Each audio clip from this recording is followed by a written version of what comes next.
Si seulement j'avais su que le proverbe telle mère, telle fille, tel père, tel fils n'est pas un mythe. Je ne veux pas dire que la jeune femme, le jeune homme, que vous vous apprêtez à épouser deviendra exactement comme sa mère, son père. En revanche, ce qui est certain, c'est que vous êtes l'un et l'autre fortement influencés par vos parents. Si son père est dominateur, grossier et injurieux, ne soyez pas surpris si, dans 10 ans, celui qui est votre fiancé aujourd'hui présente des traits de caractère semblables. À un certain niveau, nous sommes tous des produits de notre milieu. Des études ont montré que les hommes grossiers et violents ont presque toujours grandi dans un foyer où régnait la grossièreté et la violence. Mais ne pouvons-nous pas tirer les leçons de leurs mauvais exemples et changer de comportement? Vous demandez-vous peut-être. Bien sûr que si cependant, il faut vouloir apprendre. Si le fils d'un homme viol ne cherche pas à comprendre pourquoi son père est devenu viol ni à savoir comment il peut, lui, sortir de ce cercle vicieux, alors il risque de reproduire le même comportement un jour ou l'autre. Sa mère est alcoolique, sa fille risque de le devenir à son tour. Cependant, elle n'est pas condamnée à le devenir. Car si elle cherche à comprendre les mécanismes de l'alcoolisme, si elle apprend à réagir au stress et à la déception de la bonne manière, elle pourra briser les chaînes de la dépendance. Par conséquent, si vous avez l'un ou l'autre un parent qui a des comportements destructeurs, il serait sage et responsable, durant la période des fréquentations, que vous suiviez un cours, lisiez des livres ou parliez avec un conseiller à ce sujet. Il est aussi important que vous discutiez ensemble de ce que vous apprenez. Ne fermez pas les yeux sur les problèmes. Nous ressemblons souvent bien plus à nos parents que nous voulons l'admettre. Un point de moindre importance, regardez à quoi ressemble votre père, si vous êtes un garçon, ou à quoi ressemble votre mère, si vous êtes une fille, et vous verrez à quoi vous ressemblerez probablement dans 20 ans.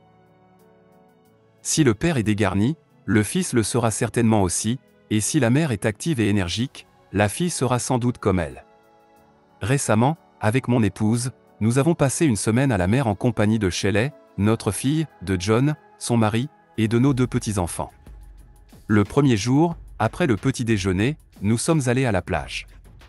Tandis que notre gendre creusait un trou dans le sable pour faire tenir le parasol, notre fille a plongé sa main dans un seau d'eau et a aspergé le dos de son mari en riant. Je lui ai dit, tu illustres un point de mon livre, telle mère, telle fille. C'est exactement ce que ta mère aurait fait. Plus tard, dans la journée, au moment où John partait à l'épicerie, Shelley nous a dit, assez fort pour qu'il l'entende, c'est un mari formidable, comme sa mère me dit en de multiples occasions. Et même si je ne suis pas certain qu'elle ait raison, je dois avouer que j'aime entendre cela. Et j'imagine que c'est pareil pour John. Que ce soit au niveau des bons ou des mauvais traits de caractère. Nous ressemblons souvent bien plus à nos parents que nous voulons l'admettre. C'est aussi le cas en ce qui concerne la communication. Par exemple, si vous remarquez que votre future belle-mère interrompt souvent son mari quand il parle pour le corriger, non, ce n'était pas mardi, mais mercredi, ce n'était pas en 2005, c'était en 2006, non, ce n'est pas comme ça que ça s'est passé, vous pouvez vous attendre à ce que sa fille agisse aussi de cette façon. Peut-être avez-vous même déjà constaté qu'il en était ainsi au cours de vos discussions. Si cela vous irrite et vous contrarie, c'est maintenant qu'il faut en parler. Car si les choses ne changent pas avant le mariage, il n'y aura probablement pas non plus de changement après. Le fait de se marier ne règle pas automatiquement les problèmes. Un jeune homme m'a dit un jour, je suis terrorisé quand je suis chez ses parents. Sa mère parle tout le temps. Elle reprend à peine sa respiration entre 2 phrases. Elle raconte des histoires compliquées, en donnant toutes sortes de détails. J'ai l'impression d'être comme pris au piège en sa présence, il est par exemple impossible de quitter la pièce pour aller chercher à boire. Je perçois un peu la même chose chez Annie et j'ai peur qu'elle devienne comme sa mère. Je ne pense pas que j'arriverai à supporter ça. Ce qui m'a réjoui, c'est qu'il a exprimé ce souci alors qu'ils étaient encore dans la période des fréquentations. Comme j'ai constaté qu'Annie ne voyait pas vraiment ce qu'il voulait dire, j'ai suggéré à ce jeune homme d'enregistrer, discrètement bien sûr, 30 minutes de conversation avec sa future belle-mère lors de leur prochaine visite. Plus tard, quand Annie a écouté l'enregistrement, elle s'est rendue compte que sa mère posait rarement des questions et que, quand elle en posait, elle ne laissait que peu de temps à la personne pour répondre avant de se lancer à nouveau dans un flot ininterrompu de paroles. La jeune femme a ainsi compris que, non seulement ce comportement pouvait être très désagréable, mais qu'il pouvait même Empêcher un véritable dialogue. Quand nos parents ne communiquent pas de la bonne manière, nous ne nous en rendons pas toujours compte parce que nous avons grandi avec eux. Pour nous, les choses se sont toujours passées comme ça. Il est parfois nécessaire qu'une personne extérieure à la famille attire notre attention sur ce qui ne va pas et nous aide à comprendre pourquoi cela doit changer. Puisque nous sommes influencés par le mode de communication de nos parents, nous risquons fort de l'adopter nous-mêmes. Mais la bonne nouvelle, c'est que ce n'est pas une obligation. Le changement peut intervenir. Et c'est pendant le temps des fréquentations qu'il faut s'en occuper. Si, quand vos futurs beaux-parents se disputent, lui finit par quitter la pièce sans même écouter sa femme jusqu'à la fin, vous pouvez vous attendre à ce que, après le mariage, l'homme que vous fréquentez réagisse de la même manière.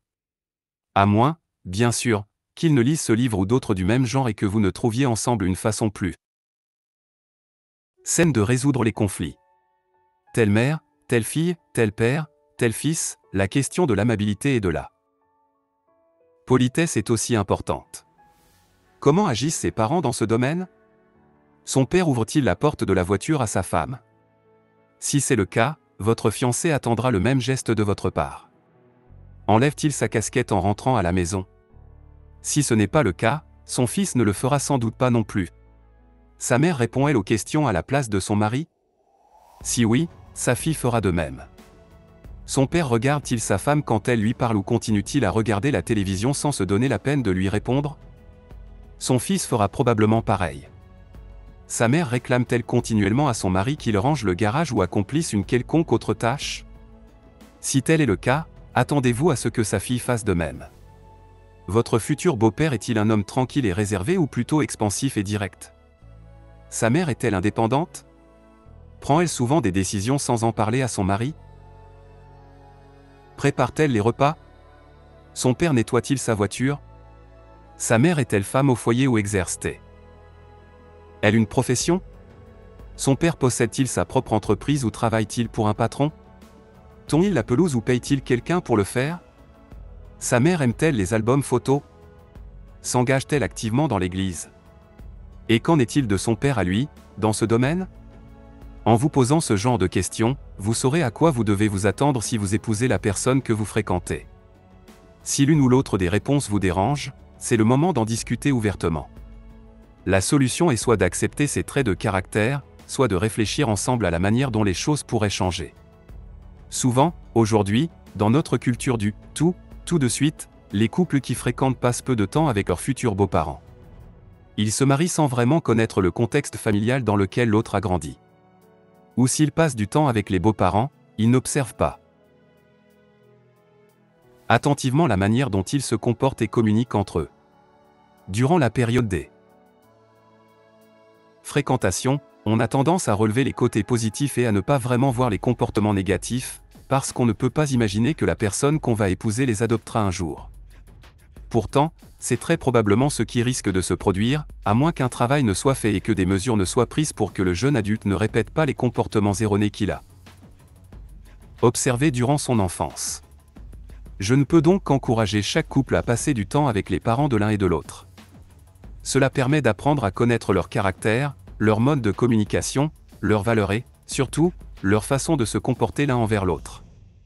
Car tout cela a grandement influencé la personne avec laquelle vous envisagez de vous marier.